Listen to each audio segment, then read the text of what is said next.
G'day everybody, here Matt Edwards from the PRD Country and Lifestyle Sales Team, coming to you here in June already. This year is flying by. Just giving you the quick wrap for May. It was pretty solid again in May. There was plenty of sales.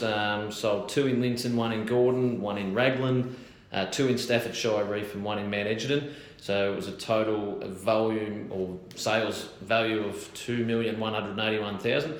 So no signs of it slowing down coming into the colder weather. A couple of years ago it used to slow down through winter, but it doesn't seem to be the case anymore in Ballarat. It seems to, well, in the country and lifestyle anyway, seems to be pretty consistent all the way through. I found it was last year, very much so.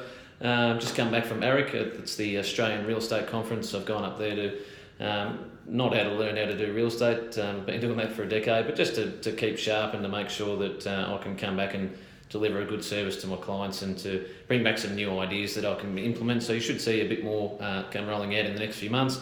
I'll be doing a lot more videos, both on properties and just with clients as well. And I'm going to sort of strive to give you more relevant info in your specific areas, rather than these generalised wraps. You'll, depending on what area you live in, you'll actually get individualised information and stats coming out, so that it's something that you can use and you can keep an eye on your own markets. The market at the moment itself, it's actually going along quite well, as I mentioned. It's a bit of a weird market at the moment. There's a lot of first home buyers looking around, but not doing anything just yet. They want to wait until the 1st of July before they'll sign a contract, because of the new stamp duty savings and the first home buyers grant that comes into effect as of 1st of July.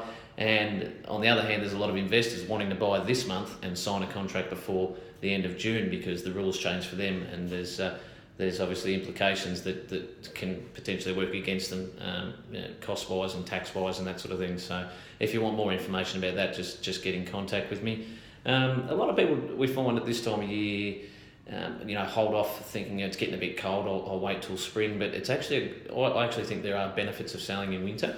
Whilst the garden might not look as good, it actually cuts out time wasters looking through your home. Those that are looking around when it's raining and snowing, they're serious about buying a house. And a lot of homes will come on the market in spring, which means that if you're on the market in winter, you get the jump on those. There's still buyers looking around, and your house will stand out. Whereas if you wait till spring, there could be 4 or 5 other properties that are similar to yours, and the buyers will be spread out more thinly. So if you can sell now in winter, I think it's to your benefit. If not, in spring, happy to talk to you then. For those that are gearing up for spring, it's not a bad time to start talking to us. Get an idea of your current appraisal, and we might be able to give you some ideas on things to do to improve over the next 3 months to your property leading into the spring. So you might potentially get a better crowd looking through, which means more dollars. Been sort of coming up against a bit of a theme out there in the marketplace, which is annoying, of people that are picking the agents based solely on costs. Now, we've all got costs. We've got commissions, we've got advertising, some people have free advertising. There's all different gimmicks that are out there, but can I just offer you one piece of advice? Choose your agent based on the person you are most comfortable with. The cheapest agent is not always the best agent. The cheapest agent is not always the best agent. There's a lot of people I'm seeing that are making the mistakes of going with the cheap agents, thinking that they're saving money, but it's actually costing them money, because the agent, they're cheap for a reason. It's the same as if you go to a doctor. If they're too cheap, you're going to worry. You're going to wonder why.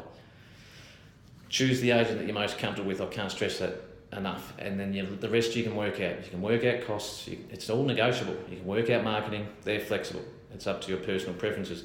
Pick somebody that you know is going to communicate with you regularly, consistently, and with good information, good feedback, and they're going to get the buyers through the door. Pick the person that you're confident is going to get you the best possible price for your home, not the one that's going to do the cheapest deal.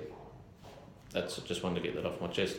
Facebook is becoming more and more relevant. I've just sold a property above 700,000 where I put a video on Facebook. The buyer has been tagged in it by a friend saying, check this one out, and then they've come along and actually bought the property. So you'll see me ramping up those Facebook videos. You need to be with an agent if you're on the market. If your agent's not being marketing savvy and rolling with the times with social media, you're with the wrong agent. Get on the market, get on Facebook, get on social media, Twitter, YouTube, you name it, and make sure you're covering all bases, because it could be just where it could be just that one thing that you're doing, and it's cheap marketing, that social media. that could be where your buy comes from, so make sure you're on there. If you're not sure who I am, if you're trying to pick an agent, jump on ratemyagent.com.au. You'll have a look at testimonials and reviews there from past purchasers and past sellers.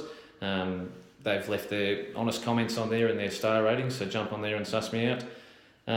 It's coming up to the end of financial year. Just wanted to say thank you to clients since last July to up until the end of June this year. Thank you for going with me, for sticking with me every year. It's getting better.